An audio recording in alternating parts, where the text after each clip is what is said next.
अस्सलाम वालेकुम students, welcome to CBEL concept based education learning YouTube channel. मैं हमाद अहमद, आपका ट्यूटर। जैसा कि आप स्टूडेंट्स को पता है, हम इस साल अपने चैनल के थ्रू ADP पार्ट 1 जिसे बीकॉम पार्ट 1, ADP पार्ट 2 जिसे बीकॉम पार्ट 2 बी कहते हैं, उनकी एग्जाम प्रिपरेशन 2022 करवा रहे हैं। सो आप स्टूडेंट्स ज़्यादा से ज़्यादा चैनल को सब्सक्राइब करें, वीडियो अच्छी लगे तो लाइक करें और ज़्यादा से ज़्यादा इन वीडियोज़ को अपने फ्रेंड में शेयर करें ताकि आपके साथ उनका भी बेनिफिट हो सके।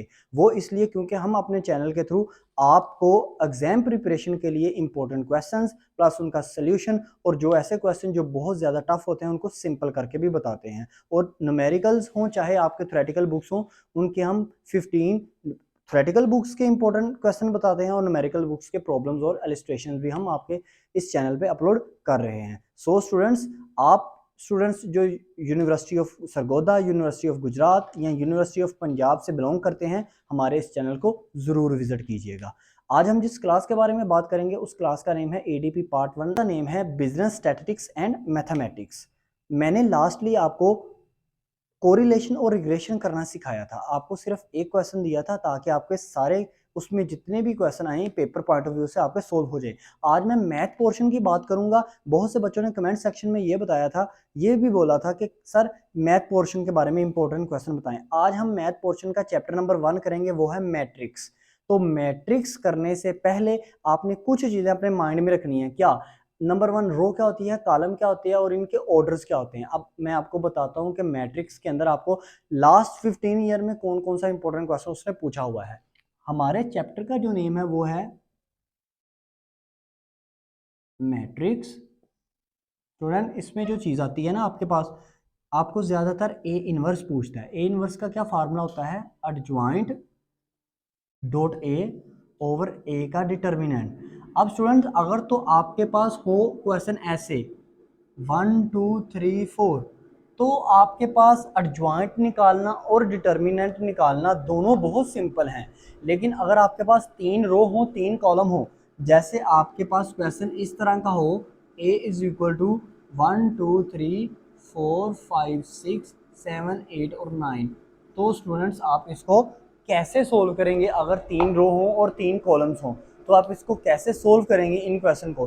तो इसके लिए आपने पहले इनका डिटर्मिनेंट लेना है। जब भी आपने डिटर्मिनेंट लेना है ना 3 रो 3 कॉलम का, तो याद रखिएगा पहली रो के अंदर जो पहला हिस्सा होगा उसको बाहर निकाल लेना है और उसके साथ प्लस का साइन, और पहली रो छोड़ी और उसी का कॉलम छोड़िएगा। यानी कि आपने पहली रो पहला कॉलम छोड़ा और बाकी दो जो एलिमेंट्स बचते हैं उनको लिख दिया।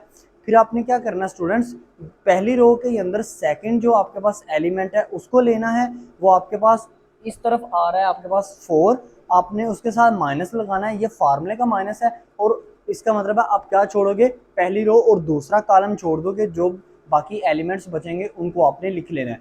फिर पहली रो में आप तीसरा अपना एलिमेंट लिखोगे, वो आपका जो भी एलिमेंट होगा उसके साथ प्लस डालना है और पहली रो और तीसरा कॉलम छोड़ देना है। जो चीज़ें आपके पास बचेंगी उनको आपने एक मैट्रिक्स में लिख लेना है। इसका मतलब है पहला हिस्सा लिखना है तो प्लस, दूसरा हिस्सा लिखना है तो माइनस, तीसरा हिस्सा लिखना है तो फिर आपने प्लस करना है। मैं सोल्व करके नहीं बता सकता क्योंकि अभी आपके पास टाइम बहुत शॉर्ट है। अगर मैं सोल्व करके बताऊंगा वीडियो काफ़ी ज़्यादा लेंथी होगी। सो आपसे स्टूडेंट माजरत ये है कि आप बस ये देखते जाएं, मैं जो जो चीज़ें ज़ुबानी आपको बताता जा रहा हूँ ना, मेरे पास वर्ड्स पे आपने करना है, कोशिश करनी है कि इसको अपने माइंड में रखें। लेकिन आप जो स्टूडेंट्स बीकॉम पार्ट 1 के इस चैनल से स्टडी हासिल कर रहे हैं वो इस चैनल को सब्सक्राइब लाजमी करें, क्योंकि पार्ट 2 में इंशाल्लाह ताला आपको एक एक क्वेश्चन सोल्व मिलेगा। और स्टूडेंट्स, मैं आपको गारंटी से कहता हूं, अगर इस चैनल के थ्रू आप अपनी स्टडी हासिल करेंगे ना, इंशाल्लाह ताला आपको अकेडमी क्या कॉलेज जाने की भी जरूरत पार्ट 2 में नहीं पड़ेगी। अब फर्ज करें आपने एडजॉइंट निकालना है, तो स्टूडेंट एडजॉइंट जब 3 रो 3 कॉलम का निकलता है ना, तो उसमें आपके पास ये बनता है क्या? A11, उसके बाद A12, A13, इसे कहते हैं कोफैक्टर्स। A21, A22, A23, फिर A31, A32, A33। ठीक है स्टूडेंट्स, ये अपने कोफैक्टर्स बनाने हैं। कोफैक्टर्स बना के जब उसको डिटर्मिनेंट पे डिवाइड करेंगे ना, तो आपका ए का इनवर्स आ जाएगा। और इस चैप्टर में ए इनवर्स आपसे सबसे ज्यादा पूछता है। अब वो बाकी चीजें डिस्कस करते हैं, इसके अलावा आपसे वो क्या क्या पूछ सकता है। स्टूडेंट, इसके अलावा वो जो चीज़ पूछ सकता है वो कह सकता है A+B, मतलब ए मैट्रिक्स और बी मैट्रिक्स आपस में प्लस करना बताओ। फिर एक चीज़ पूछ सकता है ए माइनस बी, कि इनका आपस में जो माइनस हुआ है वो करना है, इन दोनों मैट्रिक्स को माइनस कैसे करना है वो बताओ। इसके अलावा स्टूडेंट वो ये चीज़ पूछ सकता है 2a प्लस 3b, मतलब वो इस तरह कह सकता है स्टूडेंट्स आपको, वो कह सकता है 2a प्लस 3b। तो स्टूडेंट अगर ये कहते तो ए की जो मैट्रिक्स होगी उसको 2 से मल्टीप्लाई कीजिएगा, फिर बी की मैट्रिक्स को 3 से मल्टीप्लाई कीजिएगा, दोनों को आपस में प्लस कर देंगे तो आपके पास आंसर आ जाएगा। अब दो चीज़ें मैंने बताई, क्या ए इनवर्स पूछ सकता है, दो मैट्रिक्स को आपस में जमा करना पूछ सकता है, दो मैट्रिक्स को आपस में मनफी करना पूछ सकता है। अब इसके बाद थर्ड चीज़ इसमें क्या पूछेगा, दो चीज़ आते हैं इस चैप्टर में। थर्ड चीज़ एक आपके पास आता है क्रैमर रूल और एक इन्वर्जन मेथड। ये बहुत इंपॉर्टेंट है स्टूडेंट, क्रैमर रूल और इन्वर्जन मेथड, इनमें से भी आपको लाजमी क्वेश्चन आता है।